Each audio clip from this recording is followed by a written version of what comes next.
Hommage aux mônes d'André Chénier. 1819. Toi, vertu, pleure si je meurs. Ah, Chénier. Il existe des fleurs qui, sur des bords déserts, de parfums enchantés n'embaument que les airs. Sur des cieux inconnus, des sources favorables qui pourraient nous guérir et meurent dans les sables. Peut-être qu'un jour, de propices vaisseaux viendront nous enrichir de ces trésors nouveaux, semblables à ces fleurs, à ces eaux ignorées. Dans l'ombre, il existait des pages inspirées. Soudain, les écrits qu'avaient dictés les dieux se sont, pour nous ravir, révélés à nos yeux. Je rends grâce, Chénier, à la main salutaire, qui, d'un talent secret soulevant le mystère, entre la gloire un nom qu'elle avait entendu, mais que depuis longtemps elle croyait perdu. Je veux unir ma voix à cette voix aimée, qui fait parler enfin talent trop nommé. Dingue comme les siens accueillir mes accents, de plus obscurs mortels les dieux aiment l'encens. Ton génie a séduit les cordes de ma lyre, tes beaux vers m'ont rendu la source du délire, et je crois respirer, tout plein de leur vertu, dans le parfum qu'ils ont celui qu'ils auraient eu. Que te servit, hélas, d'être le fils d'Homère, d'avoir eu comme lui Mnémosyne pour mère?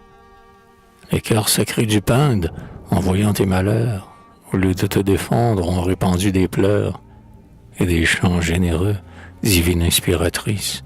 La liberté muette a permis ton supplice. Toi, de l'Antiquité, prêtre si curieux, ta cendre est sans demeure, et tes mânes pieux, au bord fumeux du Styx, errant l'aventure, attendent sans espoir la sainte sépulture. Ah, dis-moi à son nom qu'on dresse un souvenir, un autel où viendra s'affliger l'avenir. Vous y verrez souvent les grâces attentives, accusées de sa mort les parques trop hâtives. Et comme elle, jadis, sur le tombeau des preux, s'aiguisaient des soldats le glaive valeureux, nos poètes iront vers son urne inspirée, chercher comme l'écho de sa voix expirée. Penseur aux lèvres d'or retournées vers le ciel, je te consacrerai le lait pur et le miel, car le toit qu'honoraient tes récits poétiques abrite maintenant mes pénates rustiques. Là, tu chantes à l'amour et ses molles douleurs, moi j'attends ses baisers, et j'ai chanté ses pleurs. Là, je deviens poète, et brûlant de ta flamme, dans presque tous tes vers, je retrouve mon âme, et qui, dans mon enclos que tes pieds ont foulé, ne tirerait le vol du quadrupède ailé. Là, ta Camille pâle, et ta jeune captive, Hymnasile et Néaire, et ta Lydée plaintive, comme au jour d'Ossian me semble chaque soir, en m'apportant à lire, auprès de moi s'asseoir. Je voudrais, réveillant tes accents qu'on regrette, de tes sœurs du Parnasse être alors l'interprète. Mais le sang que mes pleurs n'y peuvent effacer émeut ma faible main, trop prompte à se glacer. Jeune aigle à peine éclos, tu secouais ton aile. Déjà du globe ardent, la lumière éternelle ne pouvait de ton œil abaisser la fierté. Et déjà, t'élançant vers sa vaste clarté, tu demandais aux dieux les reines du tonnerre. La flèche a ramené ta course vers la terre. Tu mourus, jeune ami que je n'ai pas connu. Heureux quand de mourir notre temps est venu, heureux qui peut au moins ne pas voir sa patrie, errer de joug en joug honteusement flétri. Heureux qui peut mourir quand de la liberté, par des vapeurs de sang, le temple est infecté, quand les droits sociaux sont remis en problème, quand l'honneur est un crime et le crime un système. L'ombre de Simonie du soin de ton berceau, et tu crus, fils des Grecs, qu'un tranquille vaisseau te ferait éviter les écueils de l'envie et traverser content l'archipel de vie. Tel n'est pas le sort des esprits vigoureux, et le malheur, semblable à ces guides affreux qui nous font, à travers le péril des montagnes, de la belle Italie aborder les campagnes. Le malheur nous conduit à l'immortalité. Marchons donc sur ces pas vers la postérité. Ces présents dédaigneux la quittent la dette. Tout pays est ingrat pour le chant du poète. Du ciel qui le fit naître, il n'est point entendu. Le bonheur pour lui seul est un fruit défendu. Des plus vils humains, la basse tyrannie, c'est juste que dans son vol harceler le génie. Et qui pouvait, Chénier, connaître mieux que toi, du talent condamné cette commune loi? De ton siècle déjà l'active ingratitude, à deux fois, éteignant le flambeau de l'étude, le cirque animé de ses feux créateurs, arrêter les efforts de deux jeunes lutteurs. Près de signer son nom livre de mémoire, Gilbert, tout jeune encore d'espérance et de gloire, sur le grabat du pauvre, obligé de périr, n'a pas même en mourant un drap pour se couvrir. Et, réduit au malheur du chantre de Lisbonne, malfilâtre, enviant la honte d'une aumône, voit fermer sous ses pas, par la faim relentie, l'asile où l'indigence en va mourir gratis. Malfilâtre, embarqué sur le navire épique, périt, cherchant des yeux le ciel de l'Amérique. Et toi qui, comme lui, dans les champs de Cusco, préparais à tes vers un glorieux écho, et, montant le premier sur le char de Virgile, voulais cueillir la palme à nos mains indociles. Nous t'avons vu chercher, sur un vil tombereau, une mort sans cercueil sous la main du bourreau. Devions-nous donc, hélas, affligeant notre terre, des mots dont si longtemps saignait l'Angleterre, oubliés, en frappant ce noble rejeton qu'elle avait respecté la tête de Milton? Jadis en ce pays, dont notre République approuva les excès par sa fureur civique, un poète a vécu, qui, jeune et malheureux, cadençait des bergers les soupirs amoureux. Chatterton, comme toi, chantait d'une âme pure, les bois et les pasteurs, et la belle nature. Il mourut, et bientôt consolant ses cyprès, le luth de ses rivaux y porta des regrets, des pleurs contemporains. Moi seul dépositaire, j'offre à ta tombe absente un encens solitaire. J'aime, au nocturne éclat d'un flambeau studieux, sur tes jeunes essais à fatiguer mes yeux. Il me semble qu'alors ta verve se rallume. Je sens tes plus beaux vers s'échapper de ma plume, et je deviens toi-même en lisant tes écrits. Je suis un des bergers par Homère béni. Comme l'heureux Lycus, je reçois à ma fête le suppliant honteux qui détourne la tête. J'apprends que j'ai reçu sous mon toit bienfaiteur, de mi-jour sans épui le premier protecteur, et je cache, en pleurant, d'une main diligente, sous mon manteau de pourpre, une épaule indigente. Je suis ce chevrier qui, par le joug flétri, sur sa lèvre affamée étale un cœur aigri. Et cet autre pasteur que la fièvre tourmente, qui sans la nommer révèle son amante, c'est moi. Je souffre et meurs. Mais une mère, hélas, pour soulager mon mal vers moi ne viendra pas, et vers le seuil tourné mon œil plein de tendresse, quoiqu'il n'attende rien, espère une maîtresse. Mais loin de moi l'amour et ce subtil poison qui fatigue le corps et flétrit la raison. Et qu'ai-je retiré de mes ardentes veilles? Une âme inaccessible aux plus douces merveilles. Un cœur décoloré qui flétrit l'avenir, qui se ferme à l'espoir et même au souvenir, et des regards ternis dont la mourante flamme doit revivre peut-être au regard d'une femme.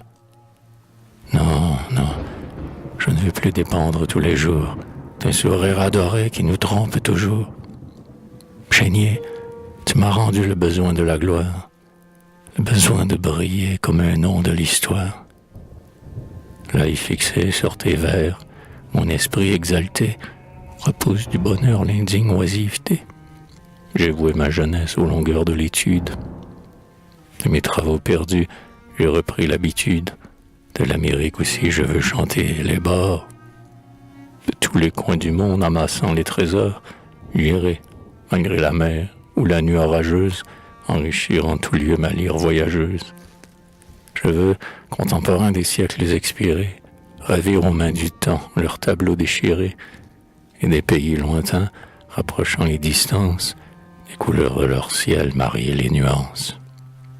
Je veux, dans un jardin par les muses plantées, voir l'ananas blondir près du lys argenté, et sur les noirs sapins que nourrit la Norvège, voir grimper la vanille avec ses fleurs de neige.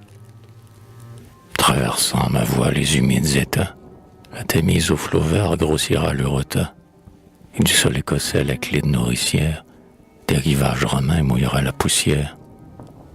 Ma coupe, ton Corinthe aura sculpté les reins, verra, mais sobrement, sous les treilles du rang, du falerne épaissi s'éclaircir la vieillesse. J'emprunterai parfois cette exquise mollesse que donne à nos soupirs le parler florentin, écho faible et distant du langage latin, et dont les mots fondent ensemble, en quittant l'âme, trembler comme un baiser aux lèvres d'une femme. Des dactyles sortis du clairon castillan, mon vers moins orgueilleux adoucira l'élan, et des fleurs de l'indu ma lyre parfumée portera dans mes chants leur fraîcheur embaumée. Tels étaient tes projets, et bien mieux que mes vers, tu nous aurais montré ce nouvel univers où parle espagnol, armé de l'esclavage, qui ne se doutait pas que sur ce sol sauvage, la liberté bannie assiérait ses autels. Arraché cependant tes liens mortels, tu l'allais retrouver, cette auguste maîtresse, qui fuyait de nos vœux l'effroyable allégresse. Quand du joug féodal à peine déchaîné, à d'ignobles tyrans nous étions donnés, que de la déesse auprès d'eux sans défense, un baptême de sang poisonnait l'enfance. D'imprudentes vertus ont compromis tes jours, appuyé des opprimés, tes généreux discours, place des tribunaux l'arrogante bassesse. Il fallait bien périr, jeune fils du père Messe, toi qui chantais Marat, noblement massacré. L'échafaud que Marat n'a pas déshonoré, ses vrais défenseurs privent la République. Va donc chercher la mort, c'est la palme civique. Le voyez-vous déjà, comme un jeune immortel, marcher avec candeur à son premier autel? L'amitié le soutient. Près de quitter la terre, il répète les chants de Racine, son frère, comme si déjà, près de la divinité, son âme en empruntait la sainte pureté. Tel un signe, abreuvé des eaux de Castalie, quand de ces jours sacrés la trame se délie, on dit qu'apercevant l'Olympe radieux, par des accords divins, il rend grâce aux dieux. De ces derniers moments qui ne connaît l'histoire, quand, se frappant le front où demeurait la gloire, du haut de l'échafaud il put voir tout entier ce talent qu'il courbait sous un fer meurtrier. Accusait-il alors l'amitié fraternelle? Gardons-nous de plaider une cause si belle. On attaque son frère en s'armant de sa mort.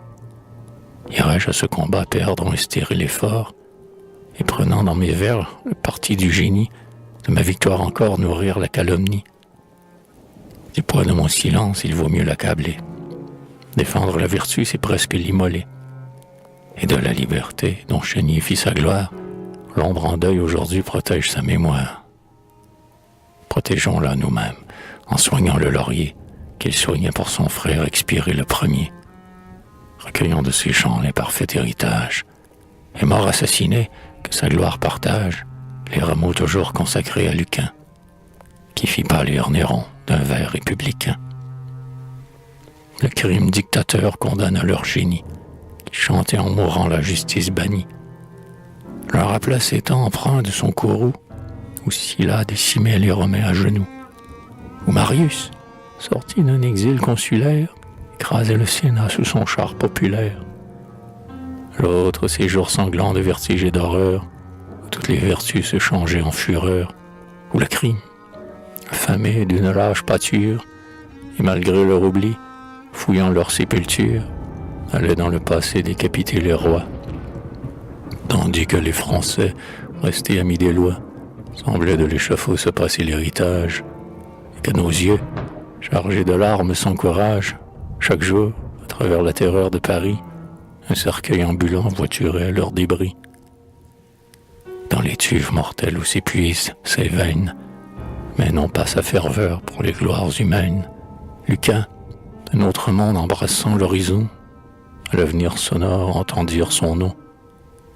Il ne s'est pas trompé, l'avenir le répète, de la postérité l'hommage le regrette, et ces vers citoyens qui parlent sous nos yeux font jusqu'à son tombeau reculer nos adieux. Chénier, comme lui jeune, eut la même faiblesse. Il espérait des jours plus longs que sa jeunesse, et semblait, quittant le pays des humains, confier ses trésors à nos naissantes mains. Car il aimait la gloire, et la gloire est si belle, son ombre du moins ne soit pas infidèle. Ô France, de ces vers cachant les nudités, pleure sur ses défauts pour sentir leur beauté. Ils n'ont rien à mes yeux dont la gloire s'effraie. Sous la riche moisson, je ne vois pas l'ivraie. Et lorsqu'après l'orage, errant dans les forêts, sur les gazons brûlés, j'en aperçois les traits, je l'accuse et relève, entre les fleurs couchées, des plantes que peut-être il n'avait pas touchées.